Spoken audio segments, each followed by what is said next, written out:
What's up guys, the Lazy Gold Maker here. Today we're going to talk about what I think is the most important item, or one of the most useful items to stock up on for 10.2. We're of course talking about Artisans Metal, this bind and pick up crafting reagent that is used for a couple of things that makes it extremely valuable in my opinion, at least for the right professionals. So why is it valuable? It's valuable due to one recipe, this one right here, the illustrious insight. Using Artisans Metal lets you craft illustrious insight, which can then be, if necessary, broken down into 5 lesser illustrious insight, and the effect is always to increase the skill of a specific recipe by plus 30. Which is really good in some cases, because it can allow you to guarantee a max quality item, which is a very significant difference. So as an example here, we have the Suffolk devotion.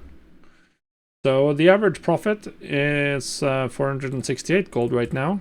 Add the illustrious insight and we guarantee quality 3.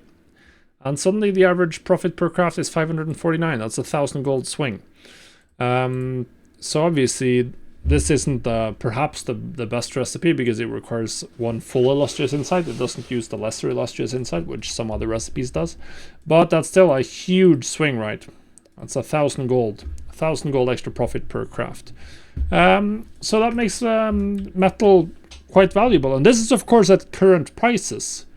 What can we expect with a new patch, with a new major patch? Well, we can expect that demand is going to go up. So even if enchant prices don't end up going up that much in price, they're definitely going to go up very significantly in sales volume, as everyone's going to be buying quality 3 devotion enchants for their new weapon once the patch rolls around. So we should expect to see them sell really well, essentially. Really well. So how do you get metal? Very simple. Every time you get profession knowledge, you gain 5 metal. That's the main way. So make sure you do all of your profession knowledge stuff. Do your weekly quests from Valdraken. You also have the special weekly quest from Mr. Thomas Bright that gives you metal based on your reputation. So if you're not already Artisans Consortium max rep, then that's also something to work towards. But you work towards that by doing the knowledge. Then you have all of the drops. So there's drops from, there's stuff from Barterbrick quests. You have the stuff from the Disturbed Dirt and the Expedition packs, and the stuff that drops from mobs. And then lastly, it's the Dragon Shards of Knowledge, and they are just the absolute king here. So the Dragon Shards of Knowledge, they can drop from any content, and when you turn them in, you gain 50 metal. Instead of just the 5 per knowledge point, this one gives you 50. That's a lot. So Dragon Shards of Knowledge, even at current prices with Suffolk devotion enchants, for me, they're worth like 1,000 gold, or rather 500 gold, because that's the profit. But depending on the patch, like for instance, if you used metal around the launch of 10.1 and used those to craft the Shadow Flame Tempered Armor patches, where the quality 3 one was selling for a lot more, then you would have made a ton of money with your metal. They also use the lesser illustrious insight. And 10.2 is adding a bunch of new optional crafting reagents, new embellishments that could be really strong, which means that metal once again could have incredible value, not just what we're seeing right now. Either way, it's valuable right now, and it's going to be even more profitable with higher demand. So what professions use metal well? Well, I already mentioned enchanting, which is sort of one obvious one. Although you do need a absolute ton of knowledge points to get there. You need all of this maxed out, and then maxed out here, and the maxed out the rods and runes to get there. But if you do that, then you can use the elemental shatter, which gives you a temporary buff that increases your crafting skill with a specific elemental type. So now my crafting skill with Suffolk with Awakened Order is high enough that I can craft this for a profit.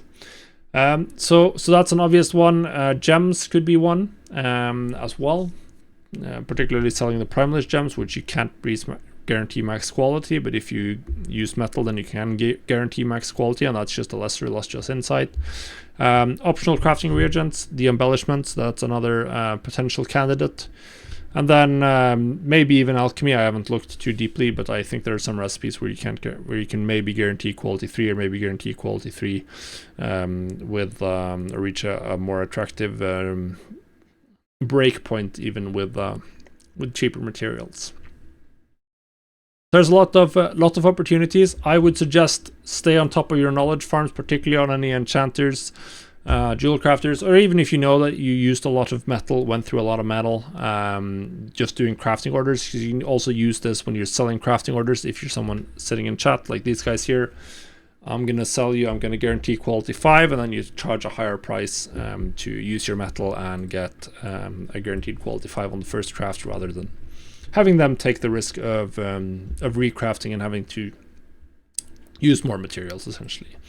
But yeah, I would 100% suggest keeping up on metal on most of your characters, because I think that it's going to be a very, very valuable tool, and something that if other people don't use metal, then they won't be able to compete with you on a lot of items. So yeah, good luck, guys.